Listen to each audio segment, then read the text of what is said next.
അല്ലെങ്കിൽ കുട്ടാപ്പി ഏലിയൻ മറ്റേ ഈ സ്വന്തമായിട്ട് പറക്കും തലയൊക്കെയുള്ള തലയിൽ ആന്റിനൊക്കെ വെച്ചിട്ടേ ഞാനെന്താ ഇവിടെ എന്നല്ല നിങ്ങളെന്താ ഇവിടെ എന്നാണ് ഞാൻ ശരിക്കും ചോദിക്കേണ്ടത്. കാരണം നിങ്ങളിപ്പോ ഭൂമിയിലല്ല, സൗരയൂഥത്തിലാണേ. പേടിക്കണ്ട. എന്തായാലും എല്ലാരും വന്ന സ്ഥിതിക്ക് നമ്മുടെ ഗ്രഹങ്ങളുടെ ലോകത്ത് ഒരു ചെറിയ വെടിവെട്ടം പറച്ചിൽ നടക്കുന്നുണ്ട്. അതിലൊന്ന് കൂടിയിട്ട് പോവാ. എന്തേ?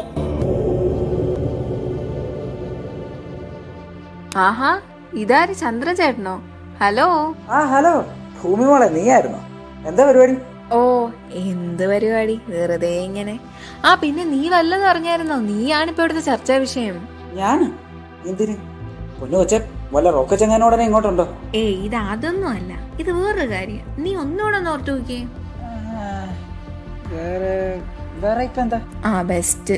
അപ്പൊ നിനക്കത് ഓർമ്മയില്ല? എടാ, വർഷങ്ങൾക്ക് മുമ്പ്, കൃത്യമായിട്ട് പറയുകയാണെങ്കിൽ ജൂലൈ 21, 1969. എന്താ സംഭവിക്കുന്നതെന്ന് പോലും അറിയാതെ ഞെട്ടി കിളി പാറിക്കരഞ്ഞുകൊണ്ട് എന്നെ നോക്കി നിന്റെ ഒരു നിൽപ്പുണ്ടായിരുന്നു മോനെ. എന്താന്നറിയില്ല, അത് ഓർക്കുമ്പോ എനിക്ക് ഇപ്പോഴും ചിരി വരുമെന്നേ. അല്ല, നിനക്കപ്പ അതൊന്നും ഓർമ്മയില്ല? എനിക്ക് ഇപ്പഴല്ലേ കത്തിയത്. പിന്നെ നീ പറഞ്ഞ പോലെ കരഞ്ഞൊന്നുമില്ല, ഒന്നും പേടിച്ച്. ഒരുപാട് ഉരുളാതടാ, നിന്റെ മോന്താന്നൊന്ന് കാണായിരുന്നു. അത് പിന്നെ ഞാനറിഞ്ഞു ആവുന്ന റോക്കറ്റ് ആണെന്നും അതിനകത്തുള്ള നിന്റെ ആൾക്കാരാണെന്നൊക്കെ. ഞാൻ വിചാരിച്ചു ഏതോ വലിയ ഉൽക്ക വന്ന് വീണ് ഞാൻ അപ്പൊ തന്നെ മരിക്കാൻ പോവാന്ന്. 19 കൊല്ലായല്ലേ ആദ്യമായിട്ട് എന്റെ നെഞ്ചത്ത് കാലുകുത്തി ഇറങ്ങിയിട്ട്. പക്ഷെ ആ പാടിപ്പോഴും ദേഹത്തോട്ട് കേട്ടോ. എന്തായാലും അതിന്റെ പേരിൽ ഇവന്മാരൊക്കെ ഇവിടെ ഭയങ്കര ആഘോഷമൊക്കെ പ്ലാൻ ചെയ്യുന്നുണ്ട്. നമ്മുടെ മറ്റേ ചാന്ദ്രദിനാഘോഷേ. അതല്ലെങ്കിലും നല്ലതാ. ഒന്നുമില്ലെങ്കിലും ഒരു ദിവസത്തേക്കെങ്കിലും ഇവര് നമ്മളെ ഓർക്കുമല്ലോ. അത് പറഞ്ഞപ്പോഴേ ഈ പരിസ്ഥിതി ദിനം എർത്തിലേക്ക് കഴിഞ്ഞ സ്ഥിതിക്ക് നിനക്കിന് വലിയ പ്രതീക്ഷയില്ല അല്ലേ? അന്ന് ഭയങ്കര പൊലിപ്പിക്കലൊക്കെ ആയിരുന്നു. എന്നെ സംരക്ഷിക്കണമെന്നൊക്കെ പറഞ്ഞുകൊണ്ട് കുറെ പരിപാടികളൊക്കെ അവന്മാർ ഒപ്പിക്കുന്നുണ്ടായിരുന്നു. നേര് പറയാലോ, ആ വെടിക്കെട്ടൊക്കെ അന്നേ കഴിഞ്ഞുന്നേ.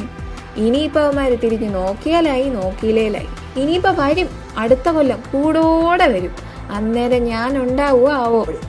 ചുമ്മാ തള്ളാതെ. നീ ഇപ്പോഴും പഴയ ഗ്ലാമർ തന്നെയല്ലേ, നല്ല നീലയും കറുപ്പും ഒക്കെ ആയിട്ട് കളർഫുൾ. എന്നിട്ടാ കൊള്ളാം. നീ ഒന്ന് പോയേ. അത്ര ദൂരത്തുനിന്ന് നോക്കുന്നുണ്ടോ നിനക്ക് അങ്ങനെയൊക്കെ തോന്നുന്നേ? അടുത്തേക്ക് വരാൻ നിനക്ക് പറ്റില്ലല്ലോ. ഒന്ന് വന്ന് നോക്കണം. ആകെ പൊടിയും പുകയും മണ്ണും കട്ട, വെള്ളം പോലും വിശ്വസിച്ച് കൊടുക്കാൻ പറ്റാത്ത അവസ്ഥയായി. മിക്കവാറും ഈ നീല മാറി മൊത്തം കറുപ്പാവാനാണ് സാധ്യത. ശാസ്ത്രജ്ഞന്മാർ പറയുന്നത് എനിക്കിനി 7.5 ബില്യൺ വർഷം കൂടി ആയുസുണ്ടെന്ന്.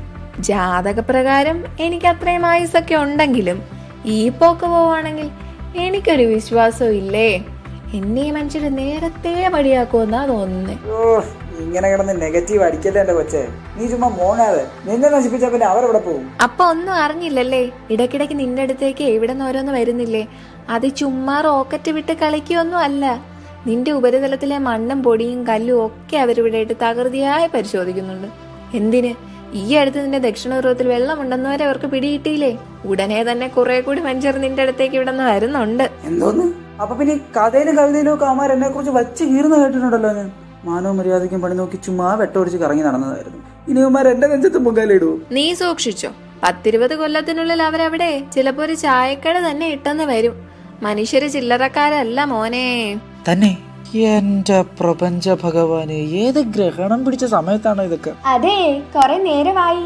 എന്റെ ഭൂമിമോളെ ഒന്നും മിണ്ടായിരിക്കാമോ? ഞാനത് പറയാൻ വരുമായിരുന്നു. വെറുതെ ചന്ദ്രൻ ചേട്ടനെ ഇങ്ങനെ പേടിപ്പിക്കല്ലേ മോളെ. നിങ്ങളെ നക്ഷത്രങ്ങൾക്ക് അങ്ങനെയൊക്കെ പറയാം. നിന്നെയൊന്നും അവർക്കൊന്നും ചെയ്യാൻ പറ്റത്തില്ലല്ലോ. അതല്ല മോളെ, കാര്യം കുറെ മനുഷ്യർ നിന്നെ ദ്രോഹിച്ചെങ്കിലും കുറെ പേർ നിന്നെ ഇപ്പോഴും സ്നേഹിക്കുന്നില്ലേ? ആന്നേ, അവർക്കിപ്പോ കാര്യം മനസ്സിലായിട്ടുണ്ട്.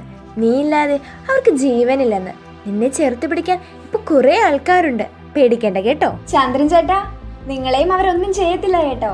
പിന്നെ അവർക്കും അവരുടെ പിള്ളേർക്കും ഒക്കെ പഠിക്കണ്ടേ? അതിനാ ഈ പരിപാടിയൊക്കെ.